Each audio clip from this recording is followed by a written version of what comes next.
Boa tarde, concurseiros. Aqui quem fala é o professor James Miranda. Iniciaremos agora o estudo do Decreto 6.049 de 2007 para o concurso do DEPEN ano 2020. Então aí tem o bloco do conteúdo programático, bloco 3, para o cargo de agente. E nós veremos todos esses itens a começar do Decreto 6.049 de 2007, que trata sobre o Regulamento Penitenciário Federal. Já no artigo inicial, o Decreto 6.049 traz a organização do Sistema Penitenciário Federal. Esse é um artigo muito importante que inicia já estruturando como funciona o Departamento Penitenciário Federal. Então vamos lá. Ele é constituído pelos estabelecimentos penais federais, subordinados ao Departamento Penitenciário Nacional do Ministério da Justiça.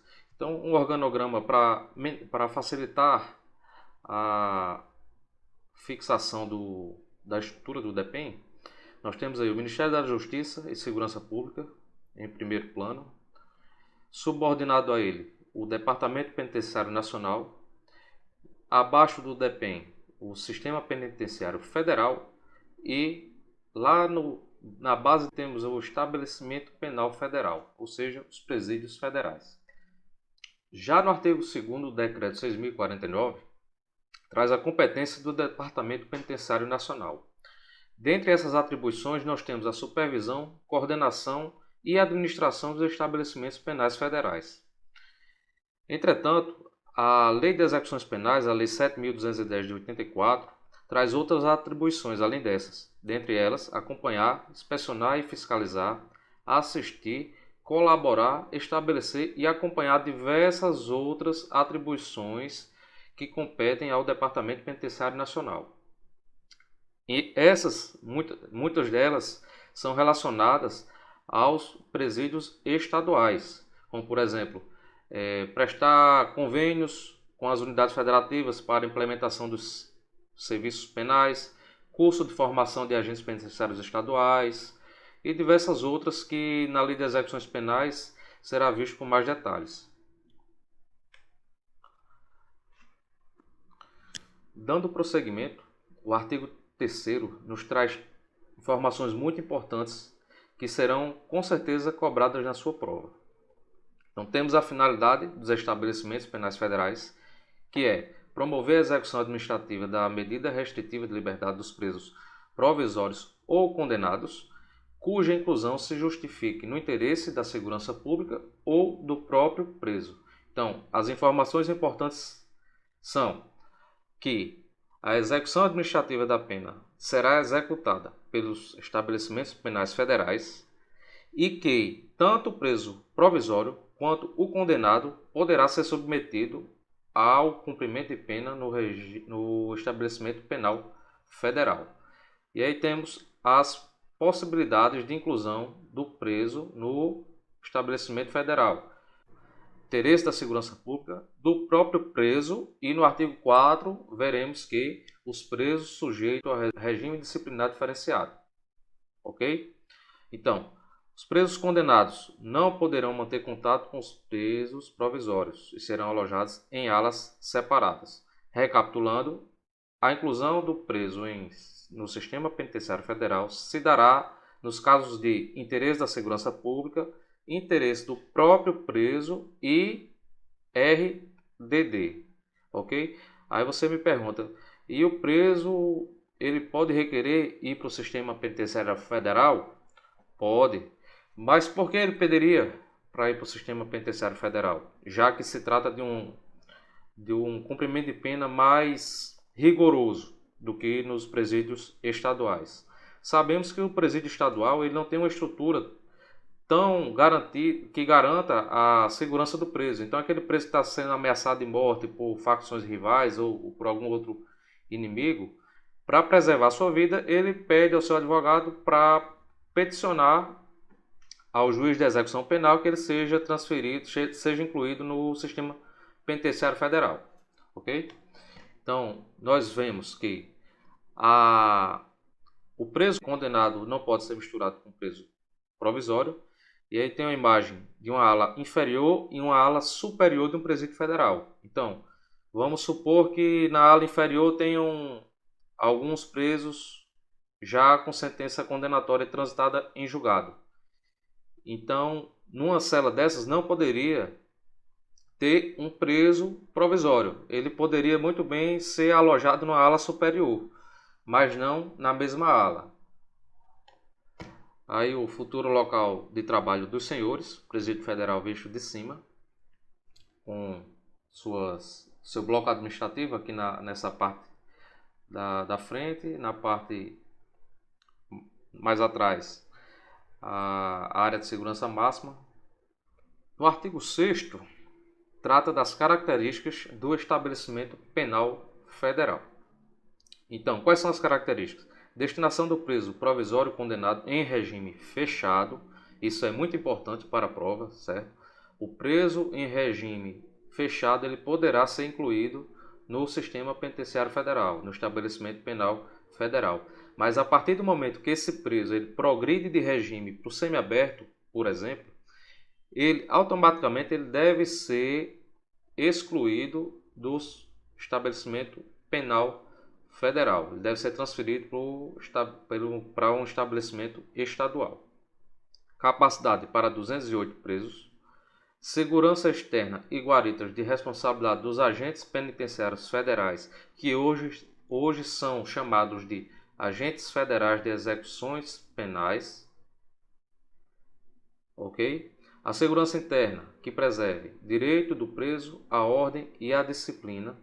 A acomodação do preso em cela individual, diferente dos presídios estaduais, que temos uma superlotação aí, característica dos presídios estaduais.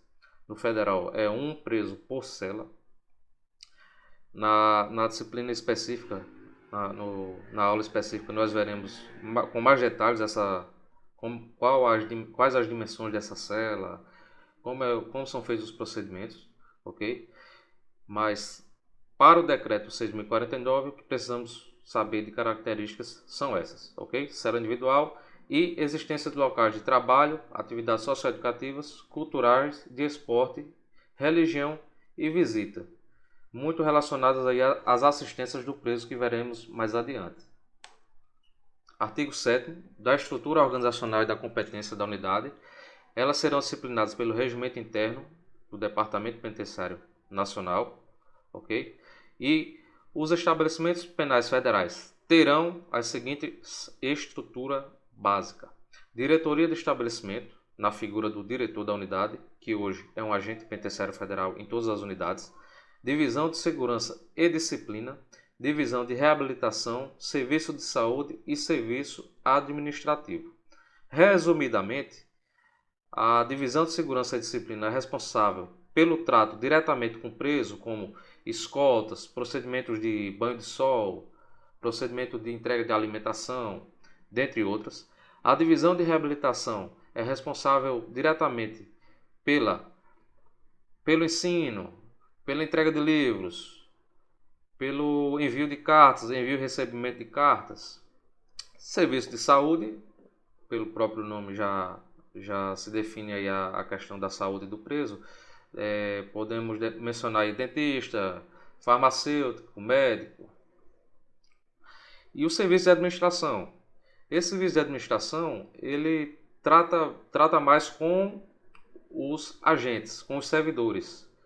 Então, questão de férias, licenças, esse serviço de administração que resolve.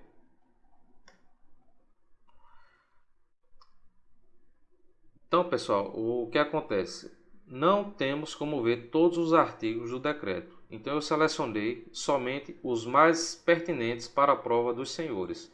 Isso não os exime da obrigação de ler todo esse decreto. Ler com calma, com mais detalhes. Mas, de qualquer forma, somente por esses slides vocês terão uma visão mais ampla do que é mais possível de ser cobrado numa prova, sobretudo numa prova objetiva. Então, são órgãos auxiliares do Sistema Penitenciário Federal: Coordenação Geral de Inclusão, Classificação e Remoção, Coordenação Geral de Informação e Inteligência penitenciária, corregedoria geral, ouvidoria e coordenação geral de tratamento penitenciário e saúde. A corregedoria geral, ela é responsável pela fiscalização e correição. De quê? Dos presos? Não. Em regra, a corregedoria ela vai fiscalizar e corrigir os atos dos servidores. Ok? Já a ouvidoria, ela recebe, avalia, pode sugerir e encaminhar propostas, reclamações e denúncias. Então, um visitante que porventura se sinta maltratado ao ingressar no Presídio Federal, a sua reclamação será via ouvidoria, que aí encaminha a reclamação para a corregedoria, que irá verificar se houve ou não uma falta disciplinar dos agentes. Aí um quadro resumido de tudo que nós vimos até agora, do que realmente tem pertinência para cair na prova, ok? Então vamos começando aqui pelo lado esquerdo, a estrutura do Departamento Penitenciário Federal, Ministério da Justiça, Segurança Pública, DEPEN, Sistema Penitenciário Federal e lá embaixo o Estabelecimento Penitenciário Federal subordinado a todos. A finalidade do Estabelecimento Penitenciário Federal é promover a execução administrativa das medidas restritivas de liberdade.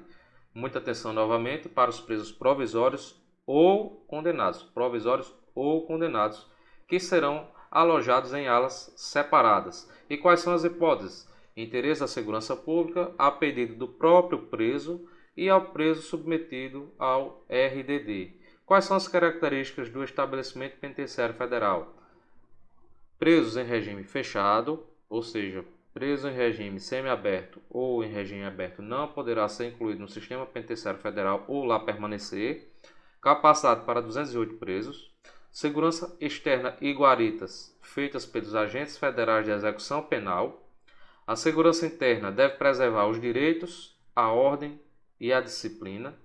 Celas individuais e locais para trabalho, educação, cultura, esporte, religião e visitas.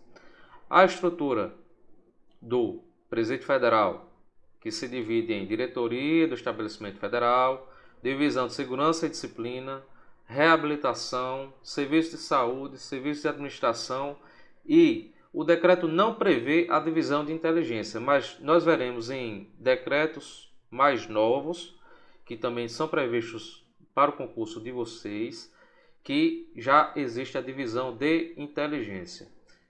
Ok? Então, os órgãos auxiliares: Coordenação Geral de Inclusão, Classificação e Remoção, Coordenação Geral de Informação de Inteligência Penitenciária, Corregedoria Geral, Ouvidoria e Coordenação Geral de Tratamento Penitenciário e Saúde. Então, memorizem esse mapazinho mental aí, façam no caderno de vocês, façam o bizu de vocês, que o que pode cair provavelmente vai estar nesse quadro mental aí. Prosseguindo, falaremos agora das fases evolutivas da execução administrativa da pena. Essa execução administrativa da pena ela será iniciada em duas fases: no procedimento de inclusão e pela avaliação da Comissão Técnica de Classificação. Essa Comissão Técnica de Classificação tem por finalidade a individualização da execução penal, de acordo com os antecedentes e personalidade da pessoa presa. A inclusão do preso será feita por ordem judicial, ressalvada as exceções previstas em lei. Então, muito importante, a inclusão se dará por ordem judicial, ok? E quando se efetiva a inclusão? Após a conferência dos dados de identificação do preso e do ofício de apresentação. Ainda na inclusão, alguns procedimentos devem ser observados. Dentre eles, a comunicação à família do preso ou à pessoa por ele indicada, e essa comunicação é feita pelo assistente social, e a partir daí a família ficará sabendo em qual presídio federal o preso foi destinado. Além disso, aquele preso que tem alguma dificuldade de comunicação, como surdez, ou mesmo preso estrangeiro que não entende o português, a administração deve viabilizar uma forma de comunicá-lo sobre os seus direitos e deveres. Além disso, deve ser verificadas as condições físicas e mentais do preso. Aquele preso oriundo do sistema penitenciário estadual deverá levar consigo seu prontuário penitenciário, que é uma espécie de ficha penitenciária que lá consta todos as suas faltas disciplinares, os seus elogios, as suas regalias, bem como deverá levar também seus pertences e informações acerca do pecúlio. Esse pecúlio é uma espécie de poupança que o preso que trabalha tem direito a levar quando sai da unidade estadual e vai para a federal. No procedimento de inclusão, se for verificado algum indício de violação da integridade física ou moral do preso, ou de algum quadro de debilidade no estado de saúde, esse fato deverá ser imediatamente comunicado ao diretor do estabelecimento. Muita atenção aqui, o comunicado ao diretor deve ser imediato, ok? Por sua vez, o diretor, quando tem conhecimento dessa violação física ou moral, deve tomar as providências cabíveis sob pena de responsabilidade. Então, o que eu quero que vocês guardem? Que essa comunicação deve ser imediata ao diretor do estabelecimento, ok? E este enviará essa comunicação para as autoridades competentes. Mais um quadro aí, tentando simplificar todas essas informações para os senhores, certo? Então vamos lá. Quais são as fases de execução administrativa da pena no Presídio Federal? São duas: procedimento de inclusão e avaliação pela Comissão Técnica de Classificação. No procedimento de inclusão, o que é que acontece? A inclusão necessita de uma ordem judicial, certo? E se concretiza após a conferência dos dados de identificação e do ofício de apresentação. Deverá ser comunicados à família ou pessoa por ele indicada. Deverão ser prestadas informações escritas ou verbais ao preso, inclusive aos que têm dificuldade de comunicação, naqueles casos lá de um preso estrangeiro ou um preso que seja surdo. Ok? Deverá haver a certificação das condições físicas e mentais do preso e, se constatada alguma violação, comunicação imediata ao diretor da unidade. E se o preso for transferido do presídio estadual para o presídio federal, deverá levar consigo a cópia do prontuário penitenciário, seus pertences e informações acerca do pecúlio. Na segunda fase, a avaliação pela Comissão Técnica de Classificação, que visa o quê? Orientar a individualização da execução penal. Nessa CTC, é verificado se o preso participa de alguma facção criminosa, se ele tem algum histórico de brigas com outras facções, isso visando o quê? Separá-lo para evitar certos tipos de problema, como brigas entre facções, coisas que nós vemos que acontecem no presídio estadual. Então, além disso, os presos serão classificados segundo seus antecedentes e a personalidade. E quem compõe a Comissão Técnica de Classificação? Diretor do estabelecimento, que é o presidente da Comissão Técnica de Classificação, 2 chefes de serviço no mínimo, então podem ser mais chefes, um psiquiatra, um psicólogo e um assistente social. Chegamos nos artigos referentes às assistências. O Decreto 6.049, de 2007, prevê como assistências a assistência material, à saúde, assistência jurídica, educacional, social, psicológica e religiosa. E por que psicológica está em vermelho? Está em vermelho porque essa assistência psicológica ela só é prevista aqui no Decreto 6.049. Se você observar na LEP, na transcrição aí no slide, vai ter que não existe assistência psicológica. Existe apenas a material, saúde, jurídica, educacional, social e religiosa. Então tem essa diferença aí. É bom vocês terem esse conhecimento de que o decreto 6.049 prevê uma assistência a mais. São 7 assistências, enquanto na LEP são 6. Ok? Agora vamos destrinchar cada assistência dessa. Iniciando pela assistência à saúde. A assistência à saúde terá caráter preventivo e curativo e compreenderá os atendimentos médico, farmacêutico, odontológico, ambulatorial e hospitalar, dentro ou fora da unidade penitenciária federal. Ok? E por que o preso iria sair da unidade tendo em vista que existe médico que atende na penitenciária federal? Vamos lá. Existem procedimentos que, conforme a sua complexidade, não são possíveis de serem executados dentro da unidade.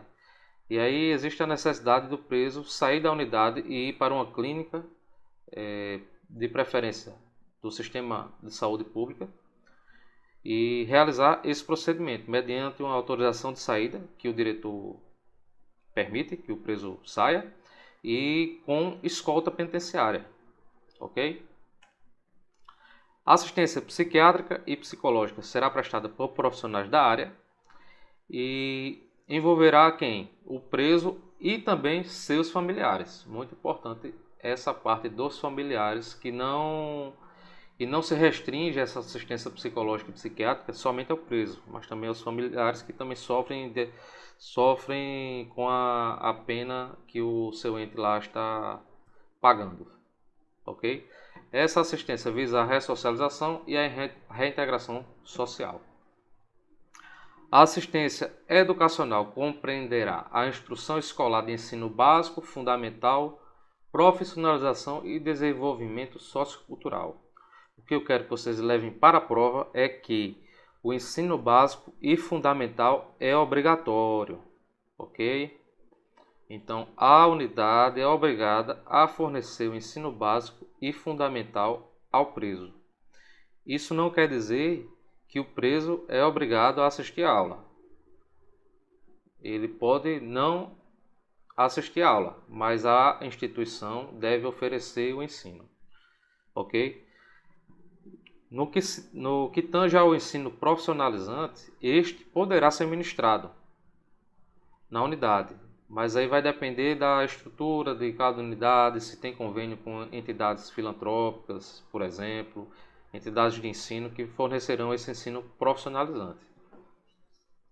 Os presos em regime disciplinar diferenciado também têm direito ao ensino de forma isolada dos presos que cumprem pena no regime comum, ok? Mas eles não perdem o direito ao ensino.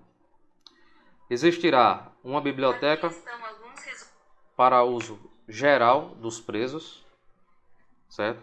Mas essa biblioteca não é igual àquelas que nós vemos nos filmes americanos, principalmente, em que os presos andam livremente na biblioteca e pegam os livros que querem. No Presídio Federal não é assim.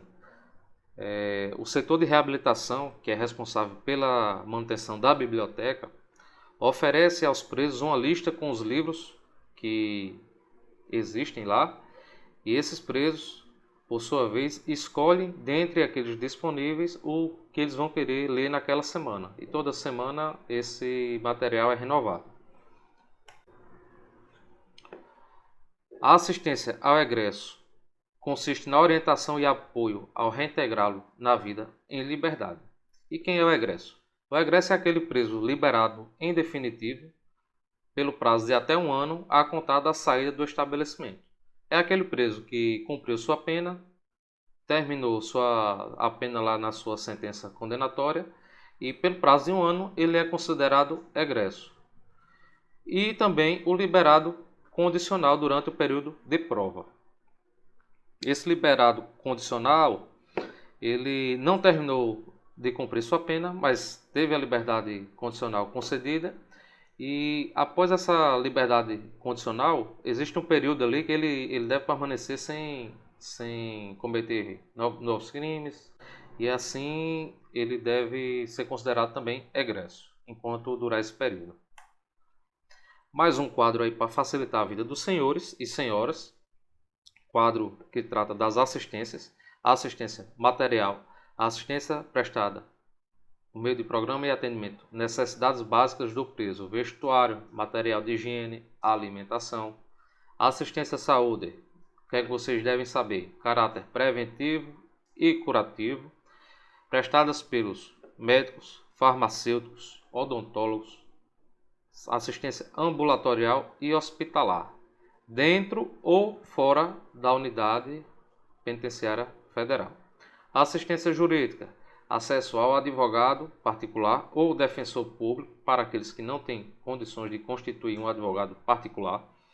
Assistência educacional, ensino básico e fundamental, obrigatório. Profissionalização, não é obrigatório, mas poderá ser feito um convênio com a unidade e entidades de ensino, certo? E a manutenção da biblioteca. Observação: o preso em RDD tem o ensino preservado de forma isolada em relação aos demais detentos. Ok? A assistência social, direito a visitas, recebimento de cartas de familiares e amigos. A assistência psicológica, psiquiátrica e psicológica prestada por profissionais da área. Para quem? Para os presos e seus familiares, visando a ressocialização e reintegração social. Certo? A assistência psicológica ao preso que está submetido ao regime disciplinar diferenciado também visa determinar o grau de responsabilidade da sua conduta faltosa que ensejou o regime de RDD, certo? E também para acompanhar o efeito psicológico da reclusão severa, que o RDD ele submete ao preso um regime mais gravoso no presídio federal. O presídio federal, já por si só, a sua pena já é no regime mais severo, é mais rígido, o sistema é mais rígido. Mas ainda mais rígido que o preso comum no presídio federal é o RDD no presídio federal. Então, há um acompanhamento psicológico e psiquiátrico. A assistência religiosa será assegurada, a liberdade de culto e de crença, independente da religião, certo? Quando atendidas às normas de segurança. Em se tratando da assistência ao egresso, que visa reintegrar o preso à vida em liberdade, ela será prestada somente no endereço dos familiares e quando existir um convênio entre o Sistema Penitenciário Federal e o Estado em que aquela família do preso vive. Ok? E quem são os egressos? Recapitulando, é o liberado em definitivo pelo prazo de até 1 ano, a contar da sua saída, e o liberado condicionalmente durante o período de prova.